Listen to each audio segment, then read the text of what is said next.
Bonjour. Vous venez de célébrer la fête de Tabaski et à la maison, vous avez immolé votre animal.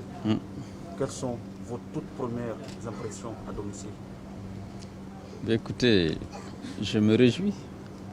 Je remercie Dieu de m'avoir donné l'opportunité de fêter cette année encore la Tabaski. Je voudrais souhaiter bonne fête à tous les fidèles musulmans de notre pays et d'ailleurs. Je souhaite que cette fête inspire ceux qui ont la force, le savoir et les fortunes pour qu'ils mettent ses moyens, ses capacités au service de la justice, de la paix et dans la promotion de la fraternité entre nos compatriotes guinéens.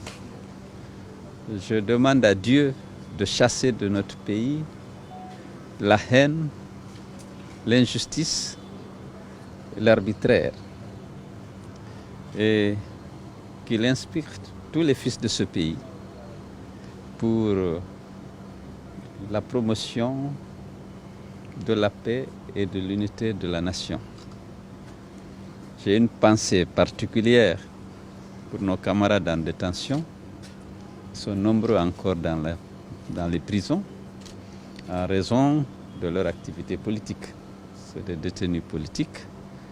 Ils n'ont pas eu comme moi le privilège de fêter en famille ou d'immoler un bélier à cette occasion. Qu'ils sachent qu'on pense à eux, que les autres Guinéens qui jouissent de leur liberté pensent à eux. Je voudrais souhaiter prompt rétablissement à tous les Guinéens malades. Je ne peux pas ne pas penser à nos enfants, aux jeunes qui préparent les examens, que ce soit le brevet, le bac ou d'autres examens. Je leur souhaite bonne chance et plein succès. Que Dieu bénisse la Guinée. Quelle lecture faites-vous du sermon d'aujourd'hui? Écoutez, j'en suis satisfait. Les sermons prêchent toujours l'unité, le pardon, la tolérance, la paix. C'est des valeurs qui manquent absolument à notre pays. Nous sommes confrontés à des fléaux comme l'injustice, la corruption, la misère, l'utilisation à des fins personnelles des ressources publiques, la dégradation des infrastructures et surtout la division des Guinéens en partis politiques, en ethnie. Ces divisions se sont accentuées depuis quelques années au détriment de l'unité de la nation. Et ces divisions suscitent parfois la haine et la violence, et les violences que nous déplorons. Et vous savez qu'on a eu beaucoup de morts dans le cadre des violences d'État. Vous savez, ces derniers temps, dans le cadre des violences post-électorales, il y a 47 jeunes qui ont été abattus. Il y a 4 qui sont morts en prison. Pendant la lutte des manifestations pacifiques contre le 3e mandat, on dénombre près de 99 morts, dont certains ont été enterrés nuitamment dans des fosses communes à Zérekoré. Le problème, le drame, c'est que ces crimes sont ignorés ou niés par ceux qui ont la charge de conduire des enquêtes pour identifier les auteurs des crimes et pour les déférer devant les tribunaux pour qu'on puisse mettre fin à ce cycle infernal. Impunité, crime, puisque comme vous le savez, les crimes impunis encouragent la récidive. Comme disait l'autre, qui néglige de punir le mal, l'encourage.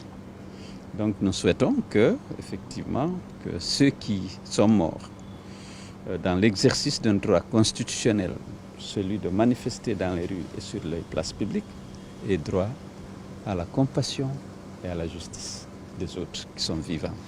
Parce que la justice est un droit aussi absolu.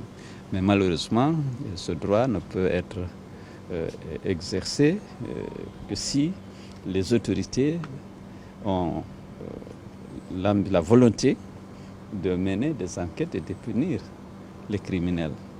Aujourd'hui, il y a beaucoup qui sont détenus en prison, mais ce n'est pas par rapport aux crimes qu'ils ont commis. Les crimes sont là et les gens sont là, on a des listes, c'est très bien documenté, mais personne n'en parle. On ne parle que voilà, de ceux qui sont détenus, on les accuse d'avoir voulu renverser le régime, d'avoir attenté à la sûreté intérieure de l'État, d'avoir fabriqué, détenu et stocké des armes de guerre. Mais les pauvres citoyens qui ont été tués n'ont pas eu droit à la moindre justice. Ça, c'est pas bon. Je dis, ma prière est de dire que Dieu inspire ceux qui ont la force, ceux qui ont en charge de conduire l'institution judiciaire, d'être au service de tout le monde et non pas seulement du pouvoir. Je vous remercie. Merci.